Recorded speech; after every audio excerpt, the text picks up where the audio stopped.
Entre 2011 e 2015 foi lançado Dragon Valley, Dragon City e Dragomania.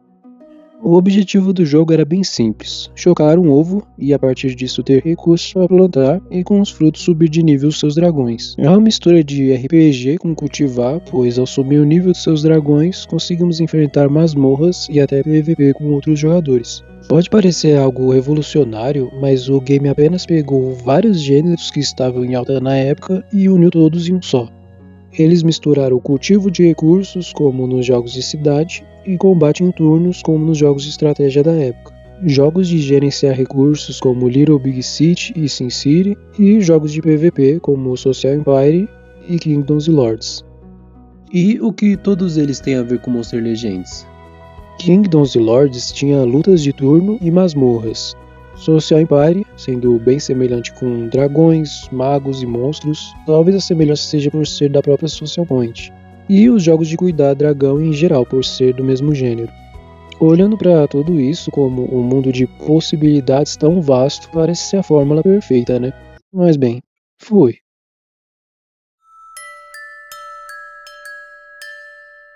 Monster Legends foi lançado em 2013 e parecia ser mais um no meio de tantos jogos iguais. Como dito, os jogos de dragões estavam dominando e ter um espaço entre eles era algo muito difícil. Só jogos renomados e com um nome forte igual Dragon City parecia ter esse lugar. Porém, para surpresa de muitos, o jogo foi um sucesso. Apenas um ano depois do seu lançamento, foi atingido a marca de 5 milhões de downloads. Apesar de ser um jogo que parecia ser igual, copiando mecânicas já conhecidas como batalhas PVPs, masmorras, guerras de clube, subir o nível de monstros, ele fazia isso muito bem balanceado, não apenas as combinações de gênero, de cultivar e RPG, mas também a coleção, que hoje conta com mais de 1.400 monstros, dos mais diversos estilos, poderes e funcionalidades diferentes. E tudo isso fez com que, 5 anos depois do lançamento, em 2018, eles tivessem a marca surpreendente de 50 milhões de downloads, sendo um absoluto sucesso. E essa marca ela não foi por acaso, eles tinham eventos frequentes como labirintos,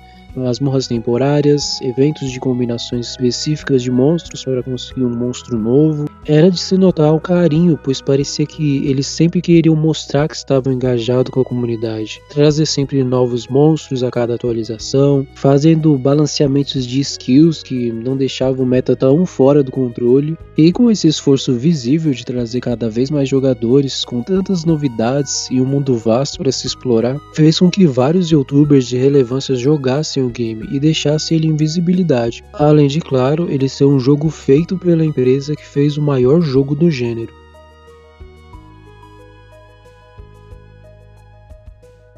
Uma das melhores coisas do game era ele ser muito convidativo para quem era free to play. Com um pouco de paciência, se você conseguisse um monstro, ele não parecia ruim quando você começasse a usar. Sabe quando tem um personagem que lança e é extremamente quebrado, e quando você vai usar ele parece que não é mais aquilo tudo?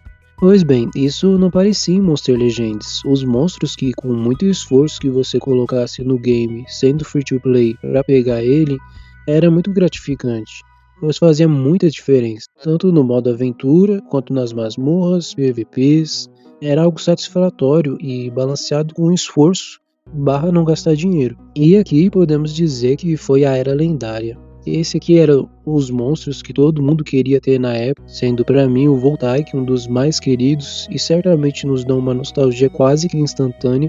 Monstros que quando você desbloqueava davam uma satisfação tremenda, mesmo que não fosse um desses que eu disse. Quem não se lembra do seu primeiro lendário? O meu, por exemplo, foi o Son Cookie e depois o Pixelion. E o que eu fiquei empolgado usando eles nas masmorras e vendo a minha progressão aumentar foi muito gratificante. E hoje em dia, não é como se a Social Point tivesse perdido a mão. Eles conseguem fazer monstros extremamente diferentes que possuem uma primícia. Não parece ser apenas por fazer. Cada um deles tem traços únicos e os que são de raridade elevada mostram uma diferença notável. Porém, quando se trata de raridade, uma linha muito tênue que pode dividir seu futuro. Essa linha é muito arriscada porque, ao mesmo tempo que pode trazer novos jogadores, se não for bem elaborada, faz com que o tiro saia pela culatra. Infelizmente, para o nosso querido Monster Legends, essa inserção não foi bem elaborada.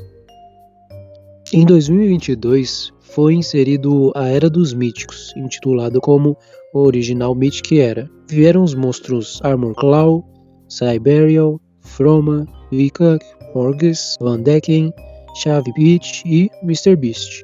Sim, ele mesmo. Nessa época, o game já tinha entrado em queda livre. Apesar de eu mencionar que o jogo tinha chegado a 50 milhões de downloads em 2018, isso deve-se ao fato de que quando você instala o aplicativo e depois desinstala ele, essa quantidade ela não cai. Essa quantidade faz jus quem já baixou e não a quantidade de players que jogam no momento. Dito isso, em 2017, o game apresentou uma queda brusca de interesse, chegando ao mais baixo até aquele momento. E então, a Social Point teve duas ideias brilhantes. Uma, trazer collab com youtubers grandes, e dois, colocar uma raridade nova. Até parecia tudo ir muito bem. O primeiro foi o Vanus Gaming, e nesse mesmo ano teve H2O Delirious e Terrorizer, todos inseridos no jogo com o mesmo nome de youtuber, o que teve alguns pontos de interesse aumentado. E com o início da pandemia e a Era dos Míticos, fez o game ter uma certa relevância novamente e despertou o interesse de jogadores que foram pegos pela nostalgia e novidades. E é aqui que voltamos a falar da Era Mítica, com a inserção dela em 2020. Quando colocaram o Mr. Beast, já era bem visível que eles viram que as collabs deram certo. Ele não só era o maior youtuber da era, como era novidade para uma nova raridade. E tudo parecia como um reencontro de novidades com o antigo, nostalgia com alegria, e depois da volta do interesse, ao menos em partes, o game voltou a cair. Nessa parte do vídeo, provavelmente que você esteja pensando em um culpado. Colocar a culpa nas paywalls, a falta de criatividade por sempre parecer mais do mesmo. Mas não e sim, foram várias coisas, não teve uma coisa apenas. Foram tudo isso e mais um pouco. As paywalls, por exemplo, sempre existiram, mas depois da visível queda de interesse, ficaram mais agressivas. Se você abrir o jogo agora, consegue ver um pop-up para conseguir um dos novos monstros da era ancestral e os valores sendo colossalmente exagerados. E isso é apenas quando você entra no jogo, mas quando começa a explorar, a coisa piora. Na loja, quando você abre a aba escrito ofertas, mostra uma runa nível 9 de velocidade de equipe por R$ 172,49. E indo mais pro lado, também tem fichas de ancestral com um valor ridicularmente alto. Em outras abas temos um novo monstro por R$ 345, caso você queira ele no máximo. Uma quantidade infame de monstros com essa mesma oferta. E a cada vez que você passa para outras abas, só escancara porque do jogo está tão em baixa. Hoje em dia, uma coisa que tem em vários jogos são passes. E ainda falando em paywalls, o jogo simplesmente tem 2 passes. O passe de batalha custando R$ 114,99 e o passe lendário custando R$ 287,49 se você quiser as melhores recompensas. É extremamente desanimador para uma pessoa que viu o jogo crescer e ser tão legal com quem não tinha com que gastar no game e sair de lá satisfeito, e agora ver o jogo parecer querer arrancar o máximo que consegue de quem ainda joga. Mas imaginemos um mundo onde não se tem mais paywalls. Se fingimos que nunca existiu essa parte e voltarmos ainda para o começo da pandemia. Bem, ainda assim parece ter uma queda prevista, pois começaram o boom de jogos Battle Royale. Quem ia querer jogar Monster Legends quando todo mundo jogava Free Fire, PUBG, Brawl Stars e Among Us? Jogos que tinham uma conectividade, que precisavam estar em call no Discord para jogar, ou aquele que você tinha total dinamismo de ir para onde você quer, montar sua estratégia. Era algo totalmente diferente e mais atrativo do que um jogo de RPG de turno. Se você chegou até aqui no vídeo, deve ter lembrado de como era abrir o jogo, fazer suas masmorras, plantar seus frutos e esperar o próximo dia para fazer isso de novo.